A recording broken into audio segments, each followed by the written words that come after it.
Assalamualaikum warahmatullahi wabarakatuh. Perkenalkan, nama saya Rizky Bima Yoga. Saat ini saya bertugas di kantor pertanahan Kota Bandar Lampung. Pada kesempatan kali ini, saya ingin memaparkan sebuah video penjelasan mengenai salah satu tokoh nasional Republik Indonesia dan juga merupakan salah satu anak bangsa terbaik Republik Indonesia yang bernama Baharudin Yusuf Habibie atau lebih dikenal dengan nama B.J. Habibie. Berikut penjelasannya. Baharudin Yusuf Habibie atau yang akrab disapa B.J. Habibie lahir di kota Parepare 25 Juni tahun 1936. Beliau meninggal di Jakarta pada tanggal 11 September 2019 pada umur 83 tahun.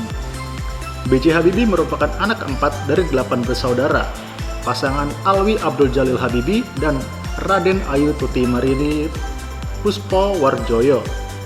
Ayahnya yang berprofesi sebagai ahli pertanian yang berasal dari etnis Gorontalo, sedangkan ibunya dari etnis Jawa. Ayah dari B.J. Habibie bernama Alwi Abdul Jalil Habibie, memiliki marga Habibie, salah satu marga asli dalam struktur sosial kerajaan dan kekeluargaan di Gorontalo. Sementara itu, ibu dari B.J. Habibie bernama Raden Ayu Tuti Marini Puspowarjoyo merupakan anak seorang dokter spesialis mata di Yogyakarta, dan ayahnya yang bernama Puspowarjoyo bertugas sebagai pemilik sekolah. B.J. Habibie menikah dengan Hasri Ainun Besari pada tanggal 12 Mei 1962 di Bandung. Ketika menikah dengan Habibie, Ainun dihadapkan dengan dua pilihan, menetap untuk tetap bekerja di rumah sakit anak-anak di Hamburg atau berperan serta berkarya di belakang layar sebagai istri dan ibu rumah tangga. Setelah berdiskusi dengan sang suami, Ainun pun akhirnya memilih opsi yang kedua, dan pada pernikahan tersebut, Ainun dan Habibie dikaruniai dua orang putra, yaitu Ilham Akbar dan Tariq Kemal Habibie. B.J. Habibie pernah menuntut ilmu di sekolah menengah atas Kristen Dago bersama dengan Ainun.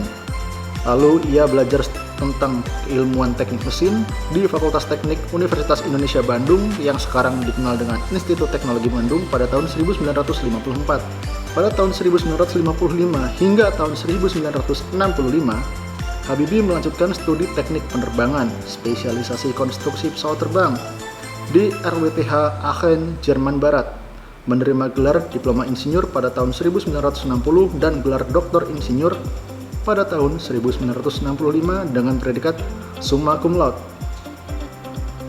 Habibie pernah bekerja di MBB, sebuah perusahaan penerbangan yang berpusat di Hamburg, Jerman Barat. Pada tahun 1973, ia kembali ke Indonesia atas permintaan Presiden Soeharto.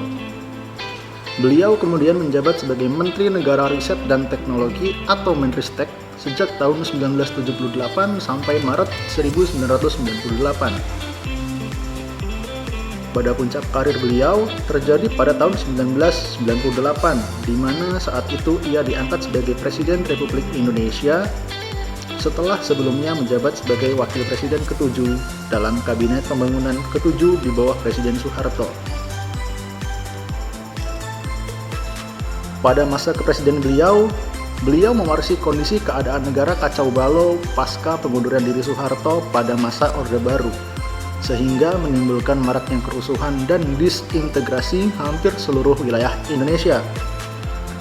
Segera setelah memperoleh kekuasaan, Presiden Habibie segera membentuk sebuah kabinet. Salah satu tugas pentingnya adalah kembali mendapatkan dukungan dana dari Dana Moneter Internasional dan komunitas negara-negara donor untuk program pemulihan ekonomi. Dia juga membebaskan para tahanan politik dan mengurangi kontrol pada kebebasan berpendapat dan kegiatan organisasi. Pada era pemerintahannya yang singkat, ia berhasil memberikan landasan kokoh bagi Indonesia. Pada eranya dilahirkan Undang-Undang Anti Monopoli atau Undang-Undang Persaingan Sehat, perubahan Undang-Undang Partai Politik, dan yang paling penting ialah Undang-Undang Otonomi Daerah. Melalui penerapan Undang-Undang Otonomi Daerah, disintegrasi yang terjadi di Indonesia berhasil diredam dan akhirnya dituntaskan di era Presiden Susilo Bambang Yudhoyono. Tanpa adanya Undang-Undang Otonomi Daerah, bisa dipastikan Indonesia akan mengalami nasib sama seperti Uni Soviet atau Yugoslavia. Akhir jabatan Presiden Habibie, menurut pihak oposisi, salah satu kesalahan terbesar yang ia lakukan saat menjabat sebagai presiden ialah memperbolehkannya diadakan referendum Provinsi Timur Timur yang sekarang menjadi negara Timor Leste. Ia mengajukan hal yang cukup menggemparkan di publik saat itu, yaitu mengadakan jajak pendapat bagi warga Timur Timur untuk memilih merdeka atau masih tetap menjadi bagian dari Indonesia. Pada masa kepresidenannya, Timur Timur telah lepas dari Negara Kesatuan Republik Indonesia dan menjadi negara terpisah yang berdaulat pada tanggal 30 Agustus 1999. Kasus inilah yang mendorong pihak oposisi yang tidak puas dengan latar belakang Habibie semakin giat menjatuhkannya. Upaya ini akhirnya berhasil saat sidang umum 1999. Ia memutuskan untuk tidak mencalonkan diri lagi setelah laporan pertanggungjawabannya ditolak oleh MPR. Pandangan terhadap pemerintahan Habibie di era awal reformasi cenderung bersifat negatif. Tapi sejalan dengan perkembangannya waktu, banyak yang menilai positif pemerintahan Habibie. Setelah ia tidak menjabat lagi sebagai presiden, Habibie sempat tinggal dan menetap di Jerman. Tapi ketika era Presiden Susilo Bambang Yudhoyono, ia kembali aktif sebagai penasihat presiden dan mengawal proses demokrasi di Indonesia lewat organisasi yang didirikannya, yaitu Habibie Center, dan akhirnya menetap dan berdomisili di Indonesia. Kontribusi besar Habibie bagi bangsa ini pun tetap tercurahkan ketika masa kepemimpinan Presiden Joko Widodo. Habibie aktif memberikan masukan dan gagasan pembangunan bagi pengembangan sumber daya manusia di Indonesia. Kesibukan lain dari B.J. Habibie ialah mengurusi industri pesawat terbang yang sedang dikembangkannya di Batam. Habibie menjabat sebagai komisaris utama dari PT Regio Aviasi Industri, sebuah perusahaan perancang pesawat terbang R-80, dan kemudian menyerahkan pucuk pimpinan perusahaan tersebut kepada anaknya, Ilham Habibie. Habibie meninggal dunia di Rumah Sakit Gatot Subroto pada tanggal 11 September 2019 pukul 18.05 waktu Indonesia Barat karena gagal jantung. Sebelumnya beliau telah menjalani perawatan intensif sejak 1 September 2019. Sehari sebelum dimakamkan, jenazah B.J. Habibie dibawa dari rumah sakit menuju kediaman Habibie Ainun di Jalan Patra Kuningan 13 Blok L15-7 nomor 5 kawasan Patra Kuningan untuk disemayamkan. Ia kemudian dimakamkan di samping istrinya, yaitu Hasri Ainun Besari, di Taman Makam Pahlawan Kalibata, Slot 120 pada tanggal 12 September 2019 pukul 14.00 waktu Indonesia Barat. Upacara pemakaman dihadiri oleh Presiden Republik Indonesia, Bapak Joko Widodo sebagai Inspektur Upacara. B.J. Habibie merupakan Presiden Indonesia pertama yang dikebumikan di Taman Makam Pahlawan di Ibu Kota Jakarta. Sementara Presiden Soekarno dan Abdurrahman Wahid dimakamkan di Jawa Timur, sedangkan Presiden Soeharto dimakamkan di Karanganyar, Jawa Tengah.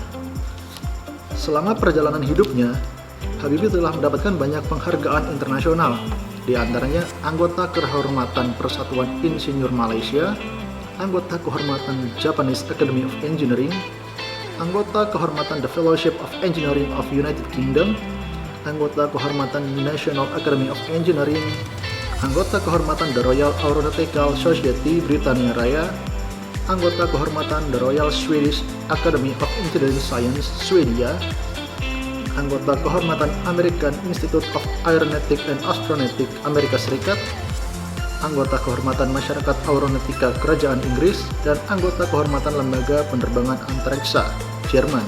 Sebagai Wakil Presiden dan kemudian Presiden Indonesia, Habibie secara otomatis menerima semua tanda kehormatan bintang, baik itu sipil maupun penghargaan militer, dengan kelas tertinggi, yaitu Bintang Republik Indonesia Adipurna, Bintang Republik Indonesia Adiprana, Bintang Mahaputra Adipurna, Bintang Mahaputra Adiprana, Bintang Jasa Utama, Bintang Budaya Paramadharma, Bintang Bayangkara Utama, Bintang Yuda Dharma Utama, Bintang Kartika Eka Paksi Utama, Bintang Jalasena Utama, Bintang Swabwana Paksa Utama.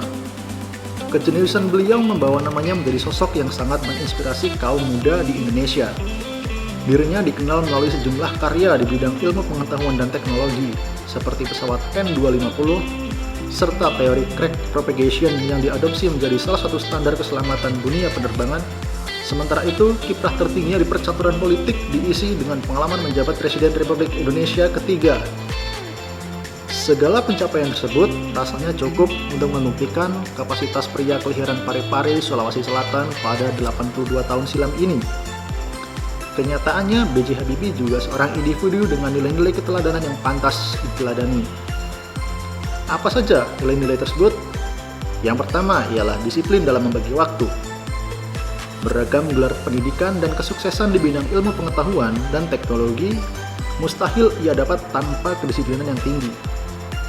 Contoh kecil dari kedisiplinan beliau ialah caranya dalam membagi waktu. Dalam 24 jam, pria yang akrab dipanggil Eyang ini konsisten membagi waktunya untuk ibadah, olahraga, aktivitas pagi, atau berbincang dengan para tamunya. Namun, dari semuanya, ia paling banyak menghabiskan waktu untuk membaca dan menulis. Total ia mengalokasikan waktu 7 jam untuk kedua aktivitas tersebut. Untuk nilai teladan selanjutnya ialah rasa ingin tahu. Dalam banyak kesempatan, B.J. Habibie mengaku sebagai orang yang dengan rasa ingin tahu sangat tinggi. Panca inderanya aktif menangkap segala hal yang ada di sekelilingnya dan berusaha menganalisanya. Dirinya tak pernah berhenti berpikir. Untuk memuaskan rasa ingin tahunya, maka ia banyak membaca buku saat malam hari. Hal ini berhubungan dengan kebiasaannya yang hanya tidur dalam waktu yang cukup singkat, hanya 5 jam per hari. Nilai teladan yang bisa kita ambil selanjutnya ialah penuh pengabdian. Nama B.J. Habibie sangat dipandang di dunia iptek internasional. Dirinya bahkan sempat menjabat sebagai direktur perusahaan pesawat Jerman. Namun ketika panggilan untuk menjadi Presiden RI datang, ia tanpa ragu memutuskan untuk pulang ke tanah air. Alasan yang mendorongnya ialah tawaran tersebut merupakan kesempatan memberikan segala ilmunya untuk kemajuan bangsa Indonesia. Itu tadi pemaparan singkat dari saya mengenai Bapak B.J. Habibie. Jika ada salah kata atau terbata-bata dalam menjelaskan, saya mohon maaf. Terima kasih telah menyimak. Wassalamualaikum warahmatullahi wabarakatuh.